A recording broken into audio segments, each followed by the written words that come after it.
Hello, everyone, and welcome to another episode of our G&A Podcast. I am your local high school paparazzi who snoops around for pictures of teachers compromised in the act, Soberoni. And I am that cute blonde foreigner who just can't stop drunkenly kiss his teacher. Doobie-doo. And together we are G&A Reviews with that long-winded intro out of the way. Oh, I had to struggle with this. It's been a long night, alright? You know, it's always great to do these right after a karaoke stream because then we have the freshness of our hangovers to carry us through the podcast. Yeah. Anywho, let's get right into it. Starting off with Kaguya-sama episode 11. And this was a very strange yeah, that too. Strange little episode that we have here. So what was the first part again? It was the first part was like the whole thing about Twitter. That was actually the best part in my opinion. That was the best part of the episode.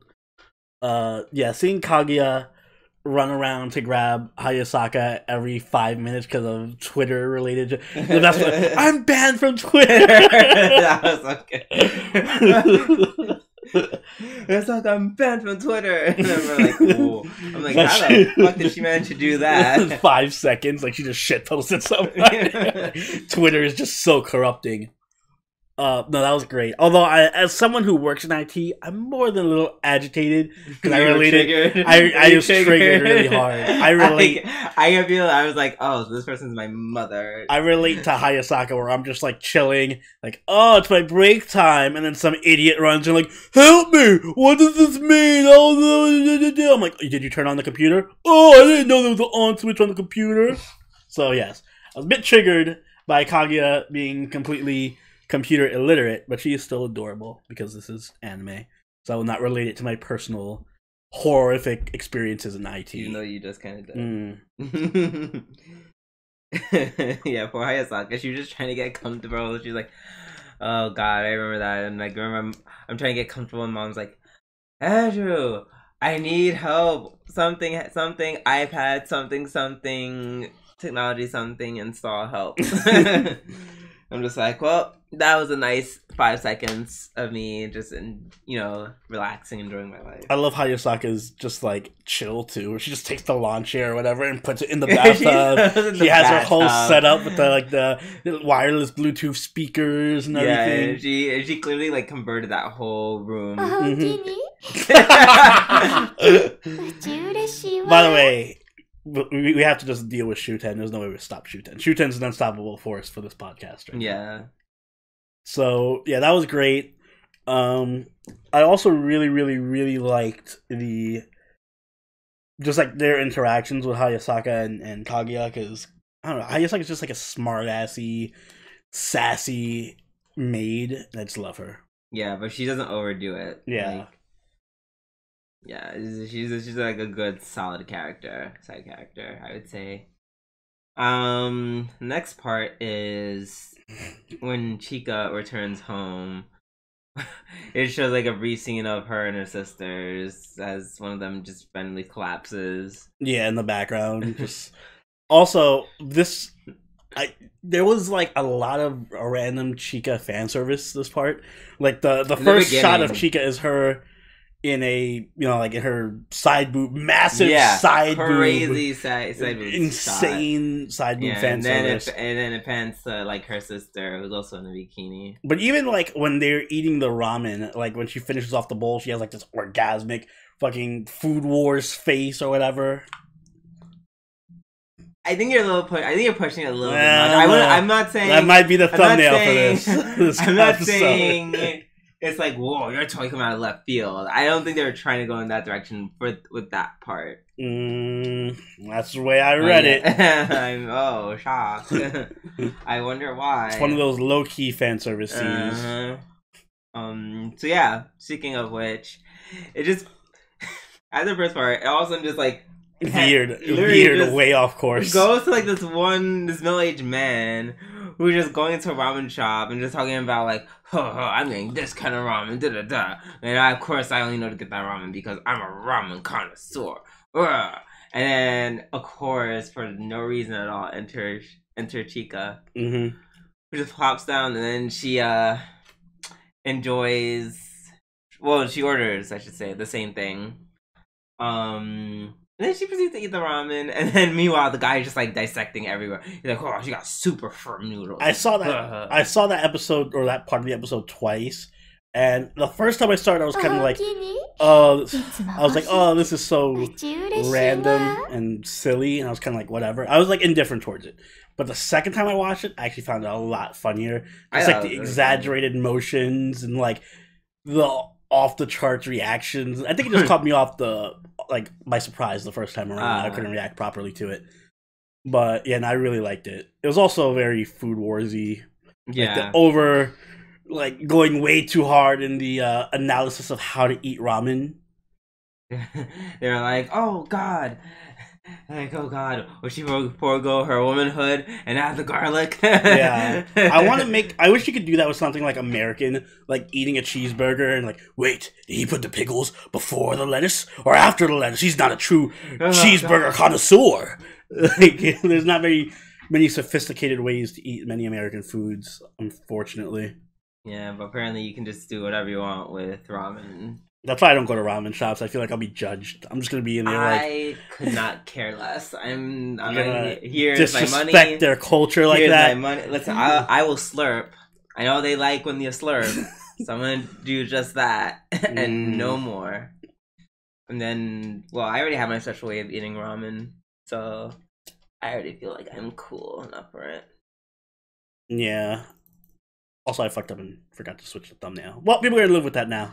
Oh, it was the wrong thumbnail. I was like, wait, was that index? That was the index thumbnail. I was like, Chica looks a little familiar. Like, she looks a little off. And yeah, I forgot something. Like, wait, whatever, it's fixed now. Just ignore that happened for the first 5 minutes of the episode. But yeah, it was. I actually really enjoyed the second part because, like you said, I just finished watching Food Wars like a month or two ago, so yeah, I'm still riding that wave. So I really appreciate the second part. I think the last scene or the last part of the episode segment was just like soul crushingly depressing. Like it wasn't depressing like next level depressing. Like it's not like somebody killed my dog or something, but for this show to get that dark at the end, it's kind of like ugh. Like it was a letdown. It hurt my soul. Like the last. Okay, so like the last part was like, oh, I don't know. I just feel like there should have been like there wasn't an appropriate segue into that. It was just like, and now we're just cutting to a straight set. Like, and I'm all for it. I'm all for like the angst and the sadness. I just don't want it to end on that kind of. But it was.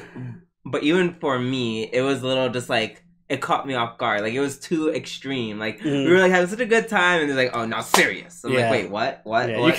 You can't go from, like, a crazy ramen-eating parody to Kaguya's crippling family issues right back to back. I feel like that's a bit of a pacing misstep, but... Yeah, and it wasn't even... I'm not even talking about that. I'm talking about, like, those two, Kaguya and Shirogane looking for each other. Like... Yeah, that was sad. Yeah, that was... It was like there could have been a little bit more joke in it, and then be like, "Oh, result: no one won because they didn't." But no, it was like result: no one won. There was no result because they didn't. It felt like up. Umineko's ending. Like, it did. The witch has won. Everyone's dead. Yeah, exactly. Try again later, losers. Jesus. Also, Hayasaka also had a great moment with her telling off, under her breath, telling off Kaguya's dad. She said, "Drop dead asshole." I was like, "Yikes!" Woo. I hope she tells him that to his face. I hope that happens next episode. She needs a job. I'm sure Kaguya can employ her herself. She's not like her. I don't think that's how that works. But yeah, it was very, and that was post credits when they went to the whole Kaguya thing, right? I think so. Yeah, maybe. I feel like yeah. It was the whole Kaguya's backstory. Yeah, although I would. It's like,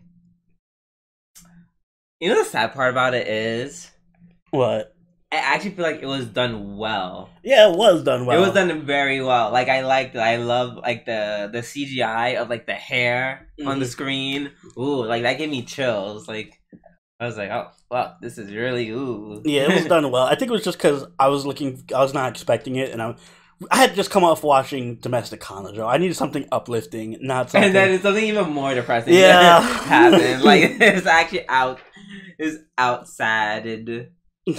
out depressed Kanojo. Oof, when Kanojo's more funny than the ending of Kaguya. Yeah, there's a problem.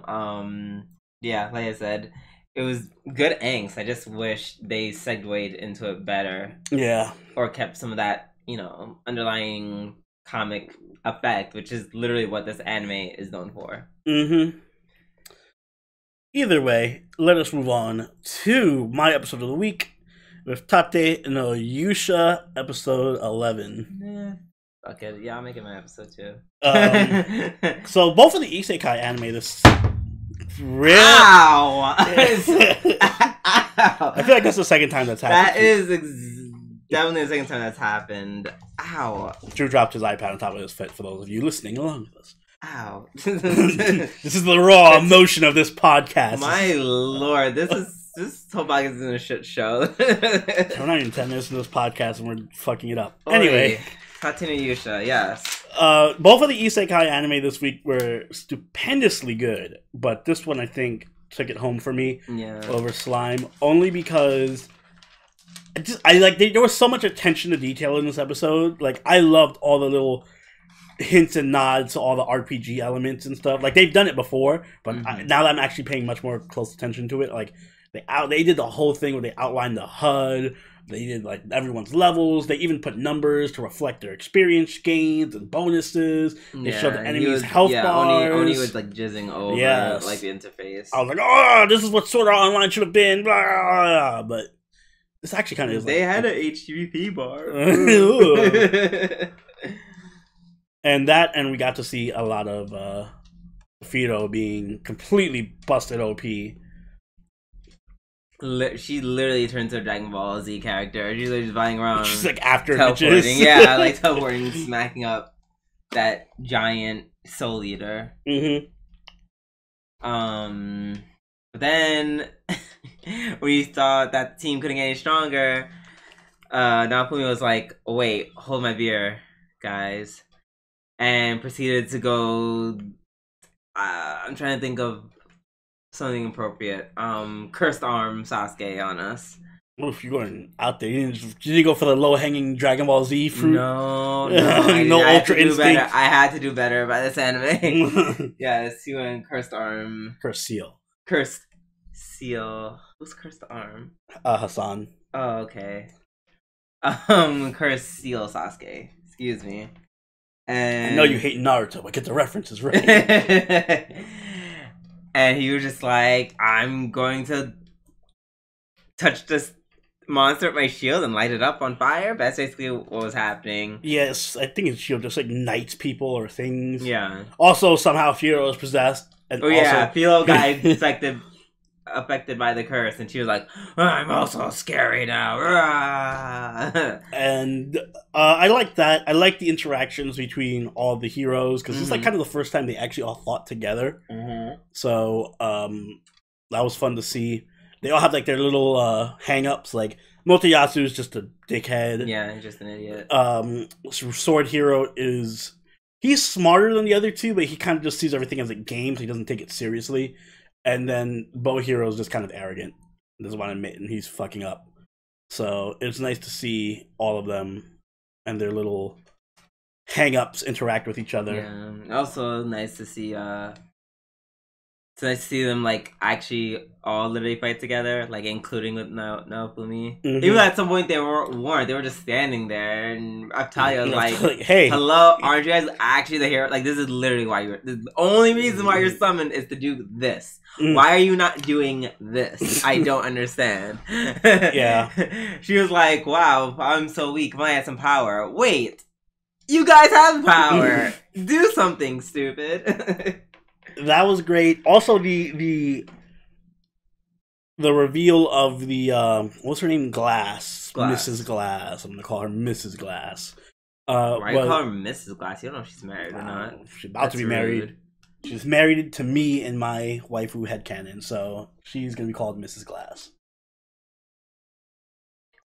Ew. That's the most misogynist, gross thing I've ever heard. Ew.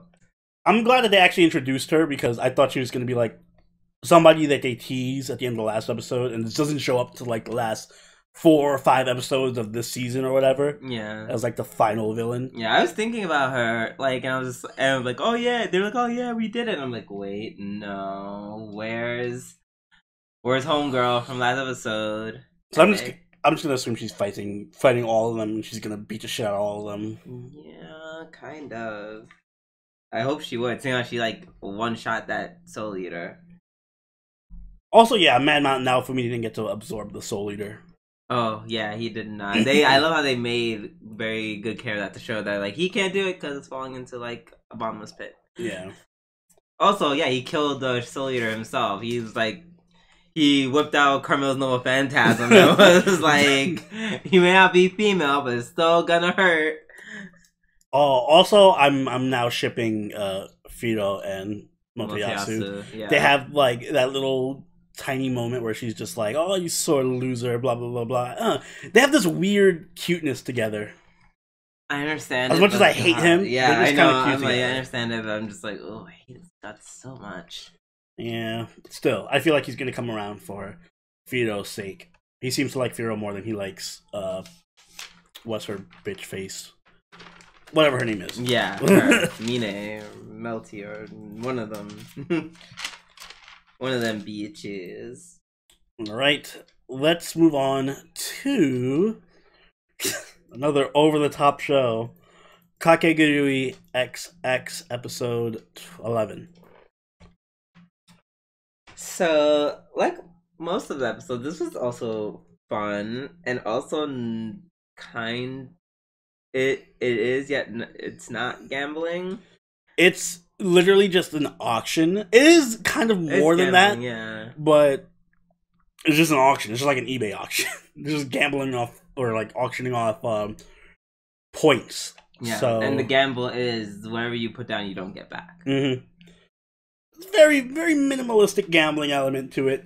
I guess the gambling comes in when you realize that there's other parties that you can't see. Like they have the Bami family in like a separate room also auctioning along with them. Yeah. So there is a bit of gambling in that sense. Not to mention Uranus was also gambling with them. There's like a double twist like, oh yes, Ray is also gambling, and not just her, but there's also the rest of the family gambling in another room. Also, there's someone gambling from like outer space. I can't wait for the next episode where it's like, also Runa and the other referees are gambling.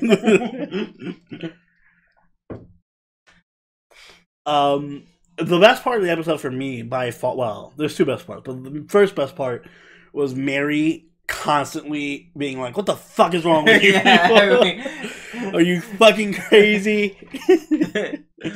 Or he's like, there's one clear way to win this game is we bet like 10 and then no one else bets and then that's it, we win. And people just keep betting. He's like, what the fuck, guys? And people are like 20, 30, 80. And he's like, what? God damn it. God damn it, Yumiko. One of my favorite parts is when Yumiko just being very mean to Eye Patch Girl. Yeah, she keeps like pretending she's not there. He's like, who are you talking to? I don't see her. I don't see anyone here. And even when what's her name, Eye Patch Girl directly addresses Yumiko just kind of ignores her points or whatever she's saying and continues on with her speech. So that was a nice little bit of interaction. But my other favorite part was the ending with Ray going, she literally transformed. Uranus actually transformed. Yeah, just slicked back the hair, undid the cufflinks, fucking tore her jacket open. She became literally Mr. Steal Your Girl. Yeah, I like her. She's still kind of ambiguous, like androgynous. Yeah, like, I can't tell she could easily still be a guy. I don't know. Oh But- yeah. Like I said, that's why I keep calling her Uranus. Like that's literally a Uranus's gimmick. Like I'm androgynous as possible. I'm like, do look at all these women I'm trying to, entice. Even Sailor Moon at one point kind of has a crush on her. Exactly. Well, Sailor Moon has a lot of crushes on a lot of people. It's not saying much. You are absolutely right. But yeah, no, that was a good episode. Yumiko, of course, having her final gamble moment. We're like, here's the 3 billion yen. We're gonna bet everything in yada yada gamble. So I kind of feel like this season I might like it more than the first season.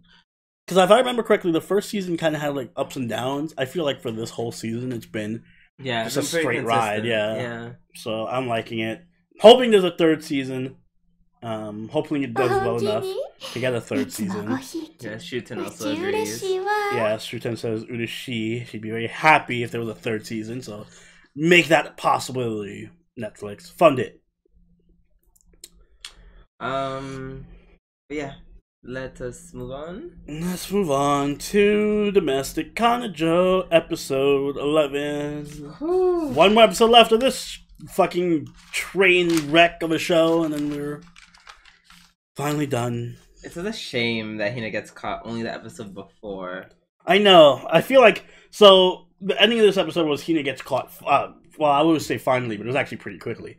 She gets caught kissing... I was gonna say Naofumi. I know. I hate that they both start with N. I get them And confused all the time. I'm just kind of like, all right, so this is how it's gonna end. I'm calling this now. Mm-hmm. One of two ways.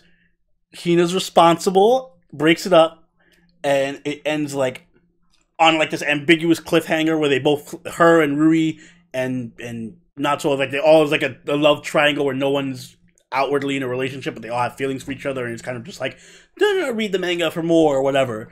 Mm-hmm. Or, what I really think is going to end, is Hina's just going to end up with Natsuo, and she's going to like quit being a teacher, and Natsuo's going to be like, yeah, you give up on your dreams so you can be my wife or whatever. And then they do like a fake mock wedding ceremony, because they were hinting at that with him giving her the ring and all of that shit, and they're going to get married, and that's going to be the ending. Wow. Both of those are like actually terrible. Yeah. I hope neither happen. This show's not gonna have a good ending. I hope neither of those things happen. Damn, I was hoping I could at least like one of those options. I was like, as you kept talking, I was like, no. I don't think Hina's responsible enough to be like, I'm gonna break up with Natsuo. Although she did kind of try to do that. She was going to, let me break up with you. But hey, you know what? This fake 25-cent ring. I love it. That's the problem with Hina. Hina, she knows what the right thing to do is. That's why I hate her, because she knows what she's doing is wrong, and she knows the right thing to do to make everything better. But she's so easily persuaded to do shitty things. Like, I think for the sake of our family and our future, we should break this off. But here's a 25-cent ring. Let's fuck. Literally, like, let's have sex. So I don't have any mercy or sympathy for Hina. I have sympathy for Rui, because Rui is best girl by far. Yeah. And I feel sorry for her to have such shitty family around her. And I hope I feel like she's the only one who's learned the lesson of like, hey, let's not sleep with our siblings. Yeah. Also, I'm wondering how they got that picture. Because now that I'm thinking about it, was like, that's such a specific shot to take. Like, and during the fireworks. And during the fireworks, and they weren't in the direction. I'm thinking, like, did somebody take that shot? Like, purposely? Like, was it Alex? Like, because they were wondering where Natsuo went before. Yeah. So I was like, Alex just out there like, hey, give me that camera shot or whatever. Or was it Rui, possibly? Oh my god, I would Oh my god, imagine it was Rui took a picture. Like, okay, I hope that's the ending. Rui took the picture and planted it. Took the picture, and then she's just like, you guys are both the worst. I hate you both. Mm-hmm. And she just reads them for filth and tells them what shitty people they are. That'd be great. That'd be a great ending. That would be a fantastic ending. Also, Natsuo, like the whole first half of this episode, kind of I don't care about because it's just random bullshit about the novel or whatever. I And I care about it because it was just Rui coming out on top, even though, like, first of all, I hated watching her cry. Yeah. That really made me very sad. But then she wins the award. Then Natsu won so badly. I'm like, ha, fuck you. Good for you, Rui. Fuck you, Natsu. Exactly. And then she's like, I'm gonna start hating you now. I'm like, yes, even better. I'm loving this. I'm loving this direction. Keep going. You know, just keep moving forward. I don't like when she's like, oh, let me turn down the award. I'm like, no, why? So he can get it? No. Revel in your victory. You have to have something that he doesn't get to have. Mm-hmm. And Natsu, well, Natsu, I can't go on enough about how much I hate Natsu, but Hina, there's something about Hina where I just don't like her. Like, she just seems like the type of person I would hate the most if I were to run into them in real life. Like, just someone who causes drama because they're selfish and immature, even though they're supposed to be an adult, and knows that that's what they're doing. Like, Hina rubs me the wrong way. Like you say, I can give Natsu the benefit of the doubt of being like a kid. Even though he is by far the worst. I'm about to be so fucking shady right now. No. I still don't give him the full benefit of the doubt because I was a teenager that was horny. I still didn't make shit decisions like Natsu.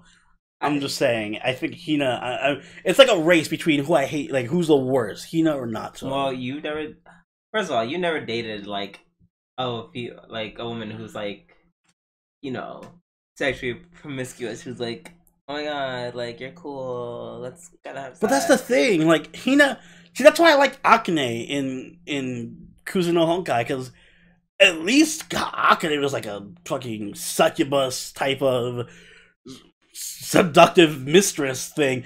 Hina's just wishy-washy and stupid. Like, she's not she's not purposely seducing anyone. She's just stupid as fuck. She's like, yeah, the reason why I dislike Hina, and which makes sense, and I think I said this when we were watching this episode, like, she's basically like, even though she's an adult, she's basically like a teenager. Like, she's incredibly immature for her age. And even when she's like out on the beach and she's like wearing a bikini and Rui calls her out, like, why the fuck are you wearing like a bikini when you're a teacher? Like, Hina is just a 15-year-old in a 23 or whatever year old's body. However old she is.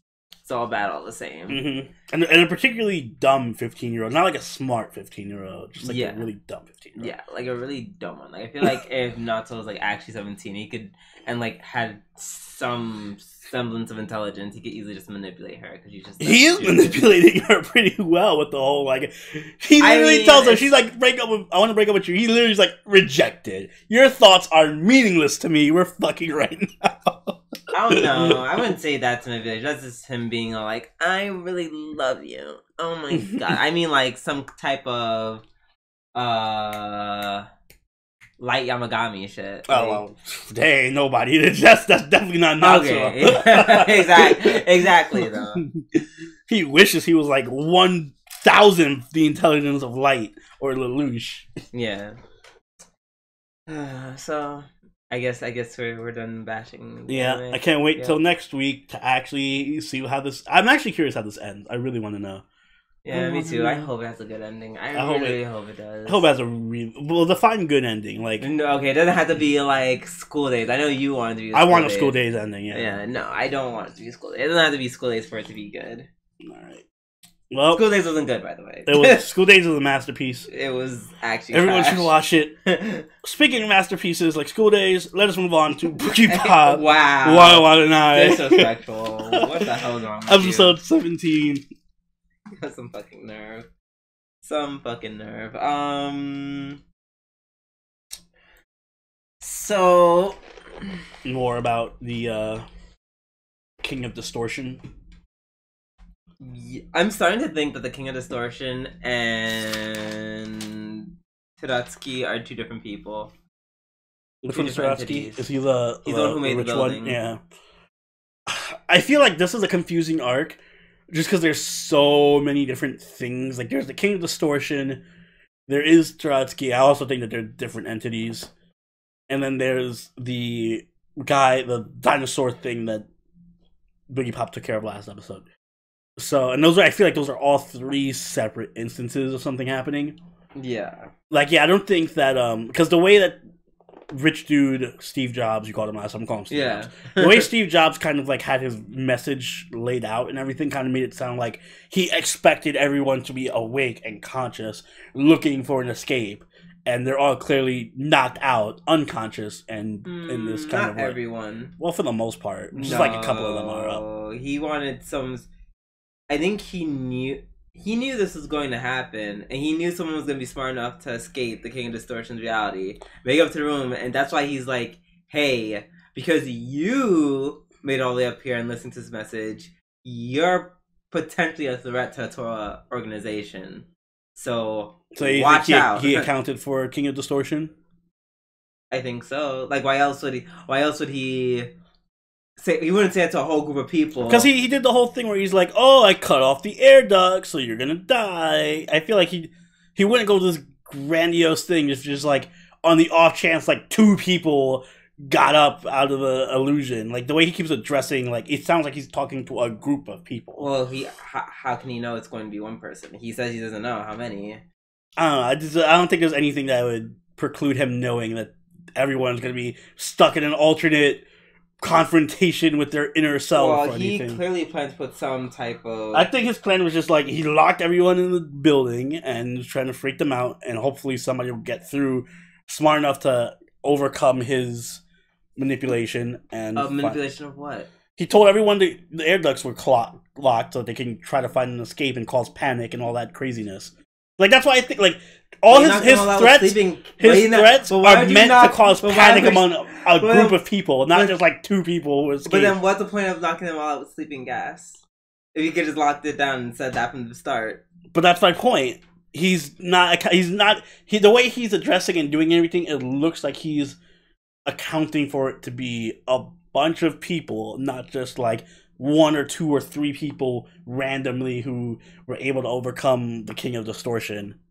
Because everything he's doing is aimed at like trying to confuse a mass amount of people. And I feel like you can't. I feel like you're not wrong per se, but seeing how the most of the confusion is coming from the King of Distortion, that's the only reason why I think your argument isn't as strong. Because he's not really doing much. All he's done literally so far is like sleeping gas, lockdown, message. Everyone's staying asleep. The people not knowing what's reality. The viewers not knowing what's reality. That's all King of Distortion. But think about this: if the King of Distortion wasn't there, then there would be no challenge. There would. Everyone would all still be locked in a tower, confused. Him telling everyone they're gonna die because there's no air duct. They're gonna go running around like a mass of crazy people and fucking fighting each other and trying to break free. And I think that was the challenge he meant for the people to overcome. Like, hey, amidst the chaos of like 1,000 people running for the exits and being scared they're gonna asphyxiate, you were able to think clearly and find the proper escape route or the way to this room. As opposed to him being like, there's no point in him saying all that stuff if there's gonna be like 1 person wakes up from the sleeping King of Distortion. Also, what's the point of the sleeping gas if the King of Distortion is there? Like, I don't know. They don't mesh up too well. Like, if the King of Distortion is there and he could drag people into their thoughts or whatever. But I think you kind of have to be You have to be asleep? Because Boogiepop's kind of jumping in and out. Yeah. And also you have, what's his name? Who just showed up at the end. I always forget his name. The main character from the first arc, where he got dragged in by Toka. Yeah, Boogiepop's boyfriend. Yeah, I forget his name too, because I feel like his role is always like minimal. Yeah, it's always very minimal in comparison to the other characters. Either way, I think this is a good arc just because it gets us thinking about like what the whole purpose of all this stuff is. Yeah. I think. I like the president. I don't know. I would like to think that him. I don't know, because the whole organization just knows stuff. Like, they just know shit. So him knowing about the King of Distortion wouldn't be like a stretch to me. I mean, it's not a stretch. It could be anything, to be honest. I still don't know. There's 1 episode left, and they always save like all the mysteries for the last episode. Can't wait to see what happens to Archer. Seeing how he went all like crazy face like at the end. Yeah. I feel like he's the king of distortion. Or maybe he's being possessed by the king of distortion. Either way, Boogiepop is adorable. I just want to get that out there. Wait. Can we pause about that? Because you're like, Boogiepop is so hot. Yeah, Boogiepop is hot. I don't know why that took you by surprise. Is it her? It has to be like her mannerisms. Her mannerisms are hot. Look at her face. Look at her smug, sexy eyes. Just like, Okay, fine. It's her expressions, her voice, and her. Because I'm just like. First off, her body's hot too. Like, yeah, her outfit with the hat and then whatever. But just like her outside of that outfit, she's. You mean in her school outfit when she's like a normal girl? She looks pretty hot. You don't even like girls with short hair. I do if they can pull it off. If it's, what's her face's body? I think it's like Toka. Her's her name. Her body and out in like school outfit, but with Boogiepop's mannerisms and voice, perfect. That's the perfect concoction of a short hair tomboy. Because the short hair look is tomboyish. You have to have tomboyish mannerisms. So for Boogiepop to have a tomboyish look and like a more kind of masculine voice. Why are you laughing? I'm thinking like tomboyish. I just thought like, when you had a woman try to do like a tomboy, but she had like a buzz cut or something. No, this doesn't apply to that kind of level. I know. I just remember for some reason I just thought of her with a buzz cut. And why are you ruining this for me? I hate you. Boogiepop is awesome and adorable and cute and sexy, and I love Boogiepop. Okay, she's not a bad girl to have a crush on. Exactly. I can see it. Sadly, we'll never get Doshin's Boogiepop, I'm pretty sure. Too obscure of a series. Never say never. To get one, like, random art book or something. Anyway, let's move on to a show that seeks to redeem itself. Reincarnated as a Slime, episode 24. 24 or 23? 24. 24. The introduction of Fumu. Oh, what was his name was fuck, it was something silly. It was like dark or black or something. Yeah, it was like black. Mm-hmm. Yeah, so this episode took us back to the past where we see more Chizue like we should have had for the I feel like they realized they, like you said earlier when we but I kept saying forever, you killed her too quick. Too quick. Like the producers were like, oh, or like the writer was just like, oh shit, we fucked this up. We killed a really, really interesting and cool character like really quickly for no reason. Holy hell. So they were like, all right, let's give her her dues and do a little bit of her backstory. And it turns out, what do you know? That backstory for one episode was literally better than the last two arcs we had of Slime. Yep. So basically what I'm going to assume is two adventurers who are killed by demons. Mm-hmm. One of them, as on her deathbed, was like, "Hey, you know what'd be cool right now? Demon summoning circle." Mm-hmm. And someone's black, and she's like, "Hey, well, I'm gonna die anyway, so take my soul, kill the people who killed us, please, and thank you." And then Black was like, sure thing. So then it cuts to Shizu walking to this kingdom. Something with an F, I feel like. Yeah, Demon Kingdom. Demon Kingdom. Yeah, might as well. So they get into, what is it, like the main castle? I don't know what room that was. Long story short, there's a bunch of adventurers in the castle, and then they fucking have to find demons, and they're summon. It was kind of not ambiguous. It was kind of strange the way they had it set up. It was a strange setup, but yeah, especially like all the twists. All the twists were just random. Demon Black just shows up. It's like, oh, no one pays attention to me, even though I have like glowing yellow eyes and a fucking cowl over my head and everything. I'm not suspicious. So then he's like, fuck suspicion. Hey guys, I'm just gonna kill the everybody demons and also kill all the humans here. The fight between Black and Chizue was actually pretty good. Yeah, it was pretty enjoyable. It's nice to see a fight that doesn't end in like a slime just eating somebody. Yeah. in the first 5 seconds of the fight. So great. It was like, I think, is this the only fight we've had? Or Milim one-shotting Or something. Milim, one-shotting someone. Although I love Milim, so. Yes. But yeah, no. I feel like this is the first actual fight we've had in the series now that I think about it. Because every fight is either Rimuru just eats the person or... No, he fights. It's just, like, he fights for like 5 seconds before he realizes he can just eat somebody. Yeah. Or one-shot them. But yeah, no, it was very, very good. It was a good self-contained, like, one episode, like, one shot. Yeah. Plot twist was pretty good, actually. Mm-hmm. The rulers, the king, the minister, are puppets for the real ruler, who is, surprise, also a demon. Surprise, was the demon that was killing everyone. And I think that the Black as a character was really cool. Mm-hmm. And it's cool because this is a good way to introduce him, because he's going to be summoned by Rimuru, eventually. Of course, because Rimuru needs more power. Yep. I kind of like that. It kind of creates a good See, that's a better segue into the next season than the ending of than last week's episode. 100% agree. Like, like if it ended on, well, it kind of does end on that note, but yeah. No, it's one more episode. Yeah, we have one more episode. Hey, one more episode of still fuck it up. You can mess it up easily. But, yeah, and I feel like that's a good segue, because it just, hopefully next season we see, like, if next season starts off with Black or Diablo right off the bat, like Rimuru summons him, and he sees the mask and all of that, that'd be awesome. Like, I'd be so hyped. I hope they do that. Yeah, me too.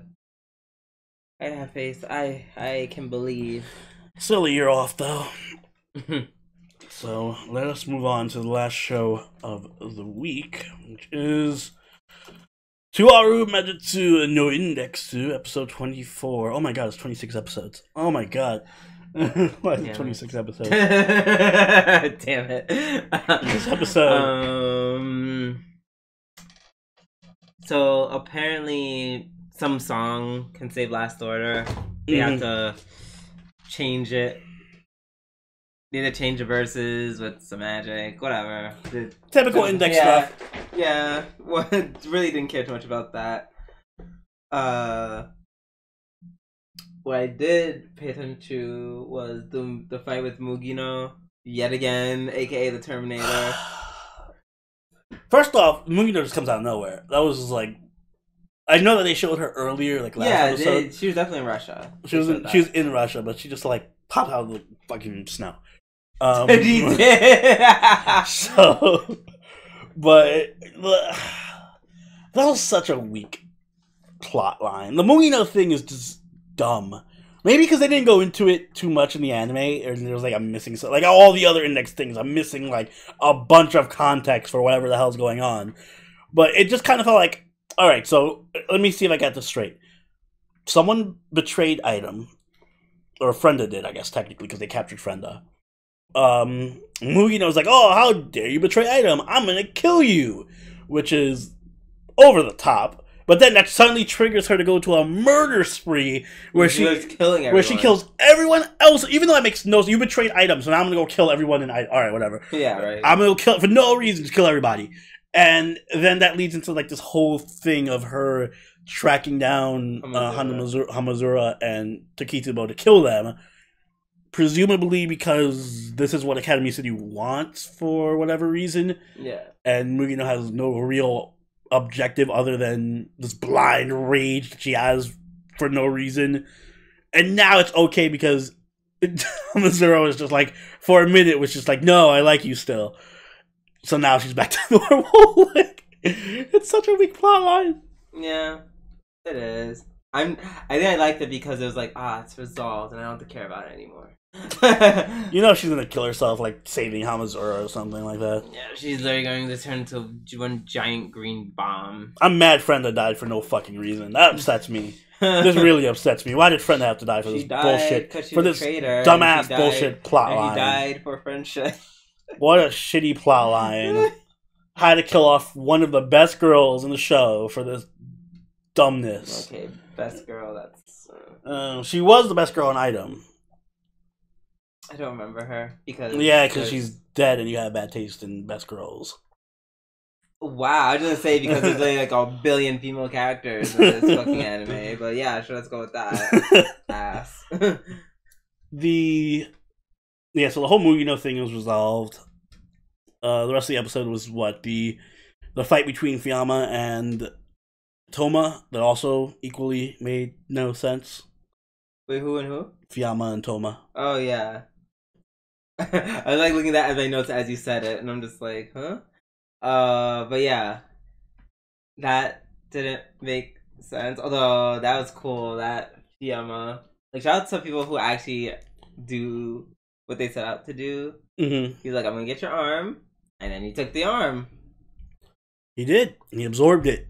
Yep. But it doesn't matter because Toma has like some mystic crazy powers that were not really hinted at that much beforehand. Not really. I think like offhand comments. Yeah, the offhand just I have amnesia and his name means above gods. So of course that means he has some kind of.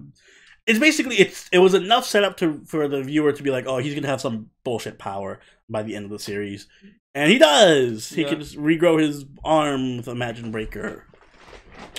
Yeah, which I'm assuming is going to put a little dent in Fiamma's plans. Mm-hmm. He's gonna give Fiamma that uppercut of the century. Oh boy! Can't wait to see Fiamma get punched into submission. But fear not, because we also had an epic fight between Misaka and this arm. Oh wait, no, we didn't. It was just the ending credits where Misaka was apparently had just blown up a bunch of tanks and soldiers, but we didn't get to see any of that because that's not important. We needed the long-winded Fiamma Toma scene. Yeah, where he talks and he's like, "This is why you're a bad person, Fiamma." Ugh. Yeah, we couldn't spare that 1 minute for a nice little Misaka versus army of Russian tanks scene or anything like that. Keep playing with me. Yeah. Keep playing with me. I will take off a whole point for Misaka not being here. I feel like at this point it's just like a self-aware joke. It's playing on itself like, Misaka did something but you didn't get to see it because she's not supposed to be relevant right now. Everything she does is going to happen off screen. Like, if she was the one who's supposed to take down Fiamma, it's going to happen off screen. You're going to see Toma with Lesser and Sasha or whatever, and then fucking Misaka is going to be dragging Fiamma's body. She's like, I took care of this guy. Don't worry, Toma, I got this. Right? That's how it's going to start. It's going to start off with, she's like, such a hard battle. Oh, God. Thank God it's over. And then just cut to Toma. Oh my God. At the end of the episode, they showed Misaka with the jet. Like, oh man, we could fly this jet up to the top of the ship or whatever.